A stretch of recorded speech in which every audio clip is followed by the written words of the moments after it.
So welcome health coaches this afternoon. We are really lucky to have Sharon Curtain, who is on the board of Health Coaches Australia and New Zealand, and also joins us every month for our Health Coach Australia and New Zealand leadership team meetings as well.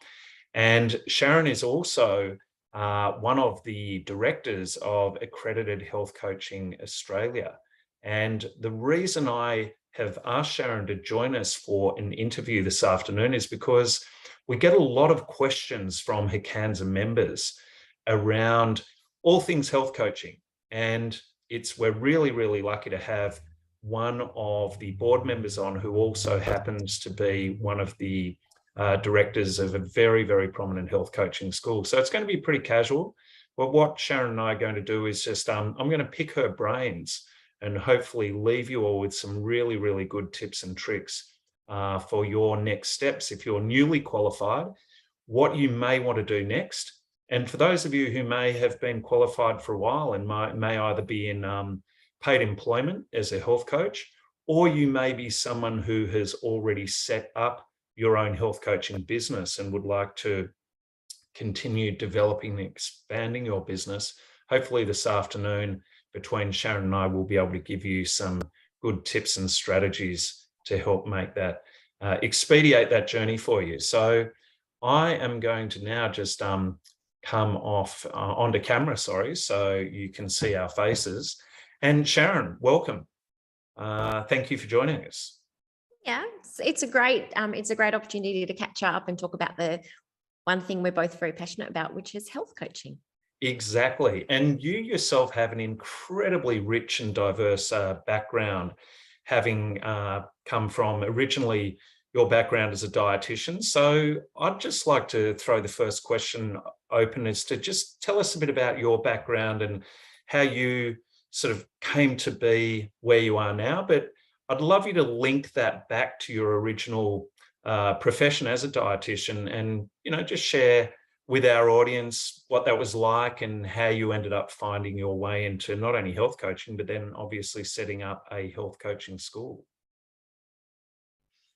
Yeah, so I trained as a dietitian 25 years ago, and I loved it. Like, I really loved education. It's always been a passion of mine. And I guess we all go into the helping profession because we want to change people's lives. We want to make a difference. I got burnt out quite quickly in dietetics. I was working in a clinical role in public hospitals. I also worked in the UK. It's not really, so working in clinical dietetics, it's a lot of supplements, supporting people to, build themselves up while they're in hospital. And then in the outpatient clinics, you're doing a lot of education in chronic disease. And what I discovered in that time, and I ended up specializing in diabetes in a couple of diabetes specialty areas. And what I discovered was that, people knew what to do. There was no gap in knowledge. And I would educate and re-educate. And, because I love education, I love simplifying concepts. I draw pictures and, these people had their chronic conditions for many years. And I would go back to basics and explain diabetes. And all the time, people would sometimes say, yeah, I know that. Yeah, I know that. I know that. And I would think, what else can I do for you? Like, I do not know how to help you. So it was really like a game of tug of war. Like, I always felt like I was trying to drag them to change. And I think, why don't you want to? Don't you care? Don't you care about your diabetes? Don't you care about your health? Like, you're not doing what you should be doing. So I think that's where I got burnt out, because I thought, this is psychology. And that's where I got to. I was like, right, I need to study psychology.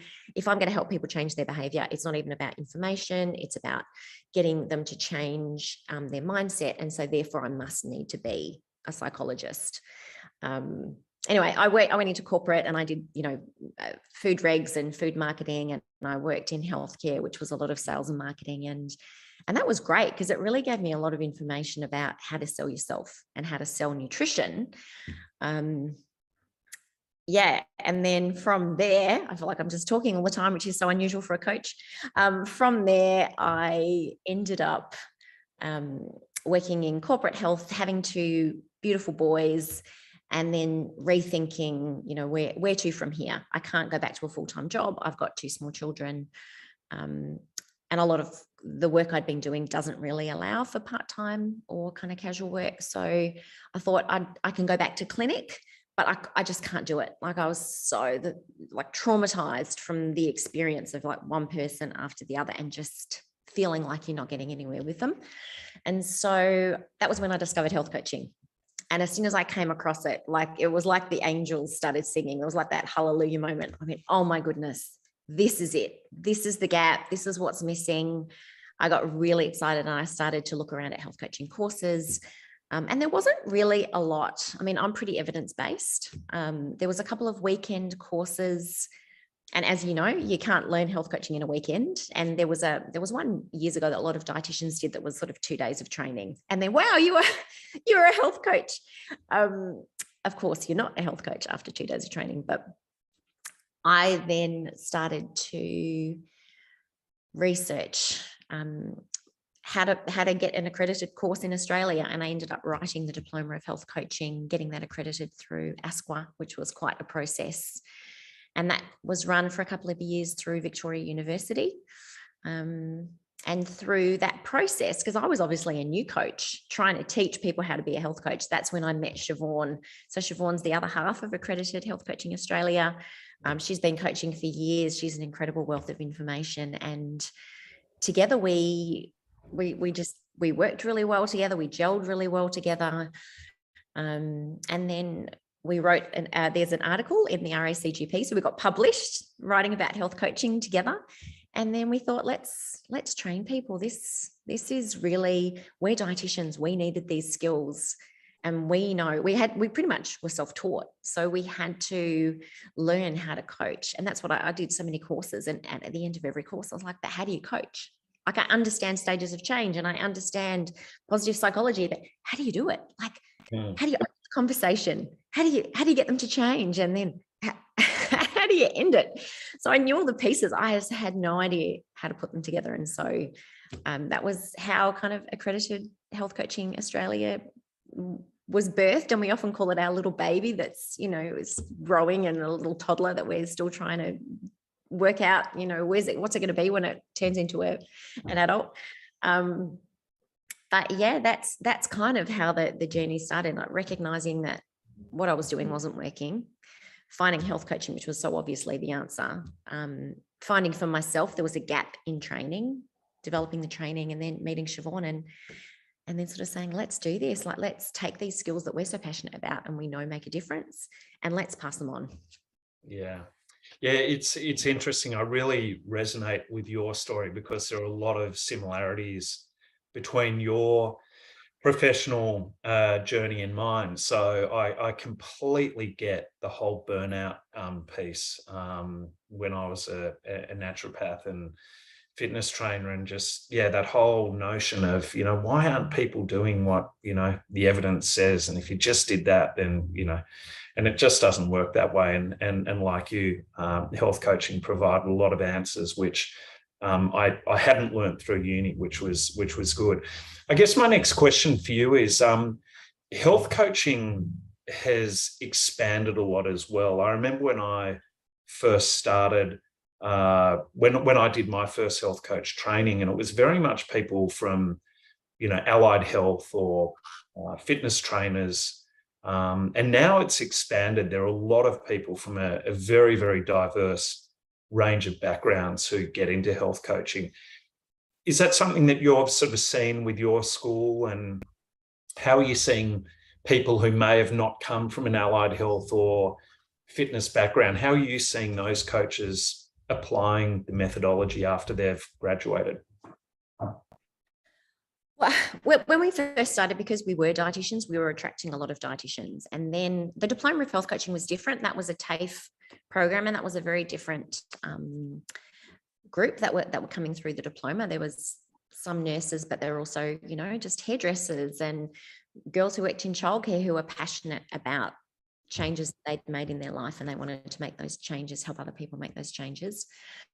I think for Siobhan and I, what we've really noticed is there is a lot of health journeyers, people who've, changed their life, had a health event, had their health epiphany. And we've certainly, where we started was training health professionals, and that soon grew into whoever. So we've had, GPs, dietitians, nurses, naturopaths, but we've also had teachers, legal conveyancers, people with sort of general health interest, and some who just think this is where I want to be. I want to make a difference. And, coaching is coaching. So the way that we teach coaching, you could coach someone around anything. You could coach them to, have a more organized house. You could coach them in career. You could coach them, I'm just trying to think of something quite random, coach them on training their dog. Because coaching is about recognizing that the person's the expert. It's about pulling the information out of them. It's helping them come to the decision about what's going to be the best plan for them, where they're at, with what they're ready to do. And I actually find that dietitians and GPs in particular, because we're so used to being the expert and we're so used to telling people this is the solution, that we can be the hardest to change, because we're like, but isn't it just more efficient? Like, I can see what you need to do. So we do a lot of work with the Australasian Society of Lifestyle Medicine, and we were doing a workshop, and we said, so how are you going? They're like, we're really great at the beginning. We're really great at how do you feel and what could you do? And then they're like, and then we go straight for the action plan. So this is what you're going to do. This is how you're going to do it. So you're going to start tomorrow. You're going to, walk every day. And it's really funny, because when you're so used to being directive and you're so used to giving information, it's really hard to get out of that patterning. But I find, and we've got a big emphasis on not advice giving in our course. And I find that as soon as they get that it's not helpful, it doesn't really matter whether they've got a health background or not a health background. As soon as they realize they're really facilitating change, and they're not there to be a health expert, they're not there to be the nutrition expert or the fitness expert, they don't have to have the solutions. The pressure's off. And it, as you know, it just lets this beautiful exchange of information and ideas kind of bubble out of them. Yeah, really nicely put, because it is something that fundamentally changes the way you think and the way you behave when you understand coaching and go through the process of not only learning the methodology, but practicing over and over. It really does exercise new mental muscles, in terms of the term you used before was that, everyone's an expert in their own life. And you're really pulling out the answers that they already have within them, rather than this old model, which is very much the same as the teaching model that we all went through from, primary school and high school, is, just talking at people. And it is a very, very different way of thinking, but absolutely enriches the outcomes that you can help people to achieve for themselves. What I wanted to find out from you is, when someone's sort of qualified, they've gone through the coach training, they understand the methodology, they've done all their practicums, they've got their certificate, they've joined HCANSA. There are a number of different paths that people could potentially take, aren't there, with health coaching? What have you seen through your time with your alumni? What kinds of sort of things have people gone on to do and apply with their health coaching qualification? There's a few different ways that they've gone. So the ones who are already co-qualified, so they're dietitians or they're GPs or they're nurses, they've kind of chosen a number of different paths. Some of them have just started to use the skills in their practice. So there's no difference. They don't introduce themselves as health coaches. They still introduce themselves as dietitians, but their approach has changed. And what's been really interesting with that is that when you're a dietitian, sometimes the rebooking is really hard. You get to the end, you've done the original session, you know, you've thrown 100 dot points at them, what they're going to do next. And then you're like, oh, do I rebook them? When would you like to come back? It's like really awkward. And the big changes for the people who are already doing, you know, they're already qualified, they're already an expert in an area, and then they pull health coaching in, is that people love it being about them. So all of a sudden they're like, when can I come back? When can I come back? When can I see you again? And so that's been a really beautiful bit of feedback about, you know, incorporating health coaching into what you already do. We've had a pharmacist who's setting up her own business, and she's, you know, obviously got this amazing niche because she's a pharmacist. So she's got that pharmaceutical expertise, and then she's wanting to work specifically with people with diabetes and help them to understand their medications and bring the health coaching in. We've had a GP who's taken it, is now working she was already part of the Australasian Society of Lifestyle Medicine, and she's taken that to now become a lifestyle medicine practitioner. And there is a big emphasis with the Lifestyle Medicine Association with health coaching, but she's really taken that. So they have longer appointments, and they really support people to change. Who else have we had? I mean, there's quite a few who have, so we've got a naturopath who's working for an integrative health practitioner, and she's running their group coaching program. So she's using the coaching in that way. You can also, we had one of our nutritionists, she went and joined the Better Health company. So they were advertising for health coaches. So through the training, because that's, you know, the training does open up job opportunities. As part of Ecanza, we're really advocating for those telephone health coaching companies to employ non-health professional health coaches, because at the moment they only employ you if you're a dietitian, a nurse, a pharmacist, exercise physiologist, and then they train you in health coaching. But if you train in health coaching, you're already qualified in one of those professions, you know, you're straight in the door, you're to the top of the list. So one of our girls, one of our ladies, studied with us and then got the job, her dream job, as a telephone health coach. So I guess there's working for someone, there's integrating it into your practice and being more efficient and effective. And then there's starting your own business. And really, if you're starting your own business, I mean, as you know, it's not going to be an overnight, all those promises on Instagram, you know, 6-figure businesses in 3 weeks or something. You know, most people who do health coaching, I think, start it as a bit of a side hustle. And then over time, they build up their confidence, they build up their skills until the balance shifts. But I think for most people, it's the passion that drives them to be a health coach, and then working out how it can best help them to earn an income is kind of the next step. But we've got a specialist course, which is foundations. We've got a mastery course, which is next level, like all of those, you know, we call it underneath the level of the iceberg. So, you know, you can coach to the top and you can be like, what have you thought of and what could you do? And you can move someone along change, but underneath that water level, you're getting down to those deep beliefs and thoughts. So we really get into that in the mastery. It's really juicy and fantastic. And we've also got mentoring. So for those who have finished, we've got a monthly mentoring where people can come in and, because a lot of our graduates, they're like, we're not ready to leave the nest. And so it's lovely to have them in the group and coaching together every month, getting feedback, and just continuing. Because when you're not using it all the time, and even if you are using it all the time, you're not having anyone tell you that you're doing it right or you're doing it wrong, or when you get stuck, you need to come back and say, okay, I got to here and then this happened. Now what do I do? So, it's really nice to have that ongoing development as well as the support to kind of troubleshoot those tricky situations that can come up.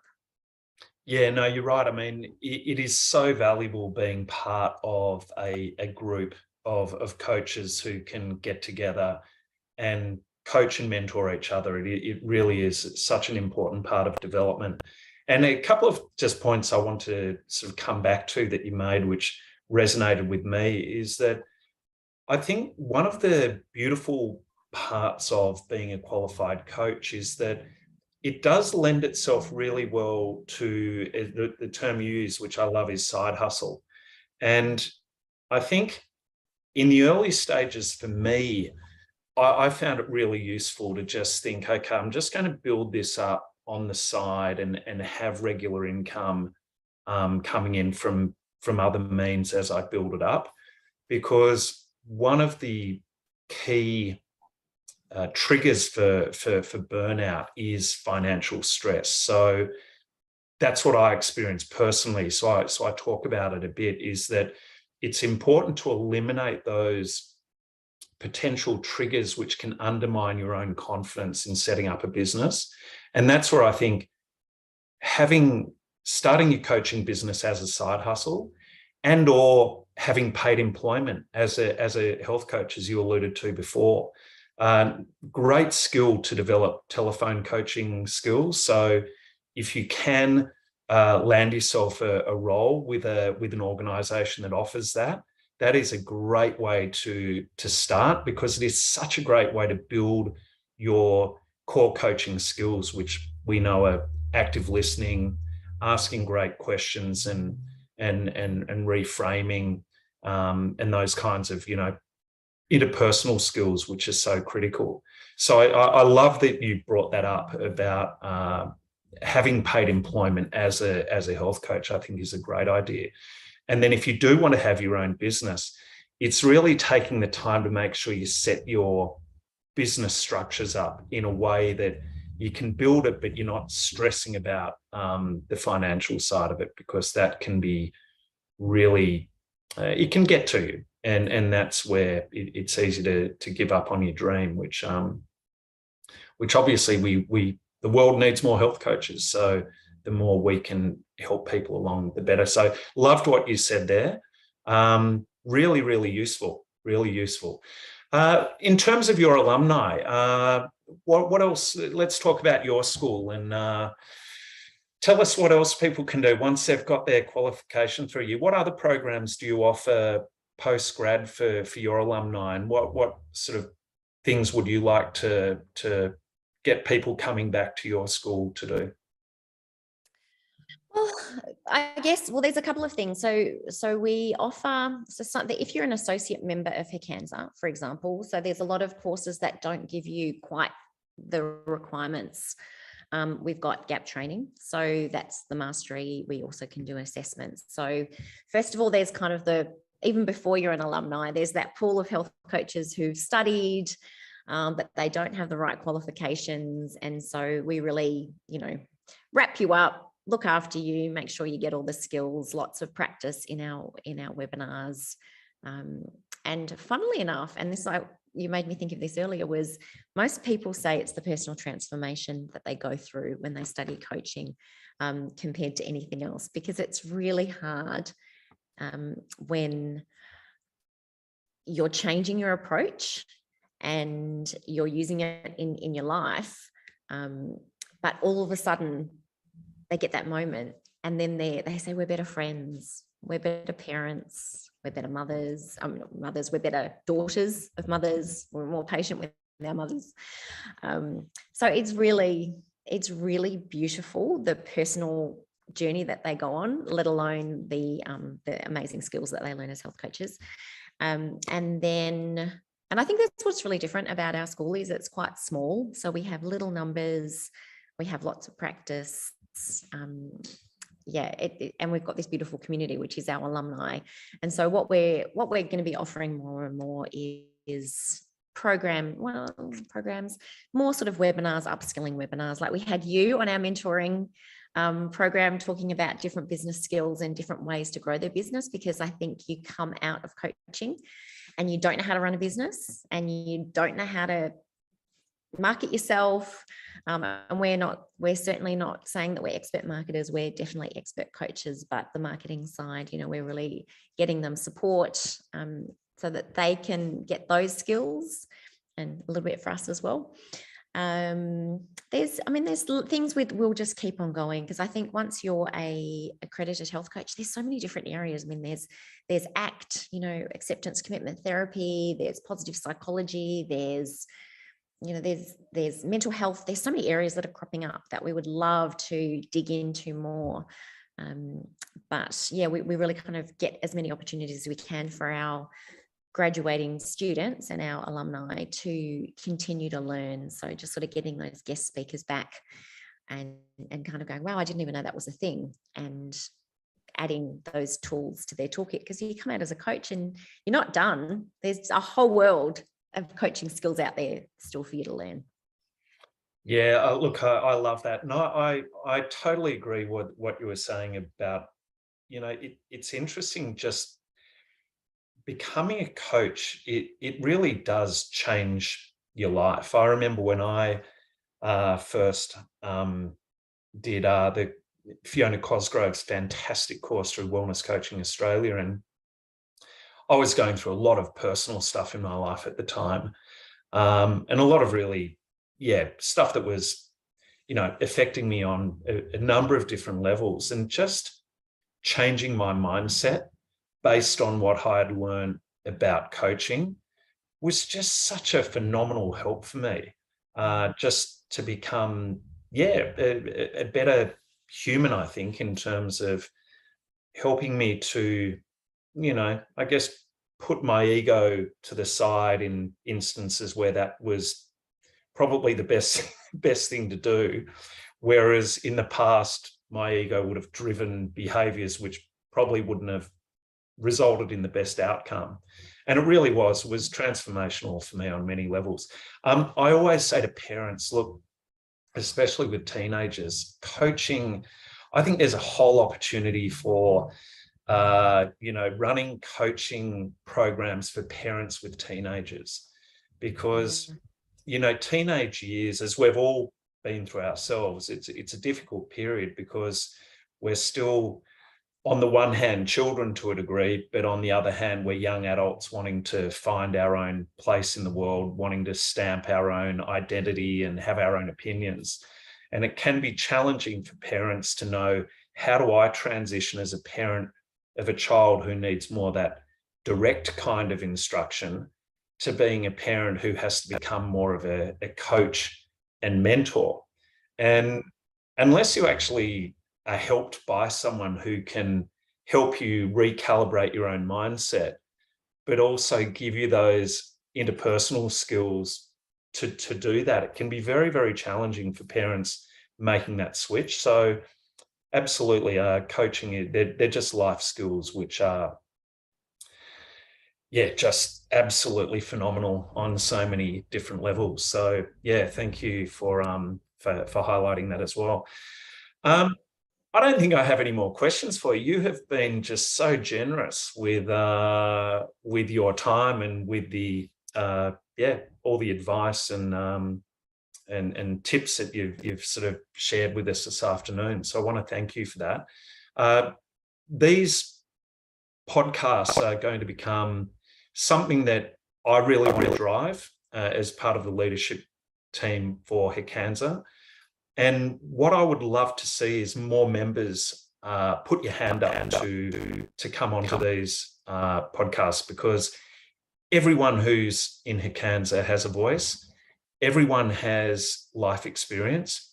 Everyone has something that's worth saying. And we want to provide this platform for you, because part of the feedback we got from a survey that we put out to the membership base a couple of months ago was, a lot of the feedback was around creating a community for health coaches, where we could all be peers and we could all help support each other and provide that network of richness that comes from getting people with a common interest and common experiences to come together. So thank you very much. It's been an absolute pleasure, and I'm just going to share our screen again, because I just want to make sure that anyone who's out there who has friends who may want to become health coaches, they might be going through a transition period in their own life where they're interested in making a change, steer them in the direction of Health Coaches Australia and New Zealand, point them to our website, and please, if you are a coach and you've recently maybe joined HECANSA, or you may have been a member for a while, there are so many great resources on our website, which are specifically there to help support you as you grow and develop your journey as a health coach. So please take a look. We would love to hear from people, so feel free to reach out to me or Sharon. We love networking with people, and we would love to get more health coaches on board to talk about these sorts of things. Sharon, it's been an absolute delight. Thank you so much for your time. And I look forward to catching up with you in a few weeks for our next leadership team meeting. So all the best. Thanks, Dave. See you. Take care. Bye.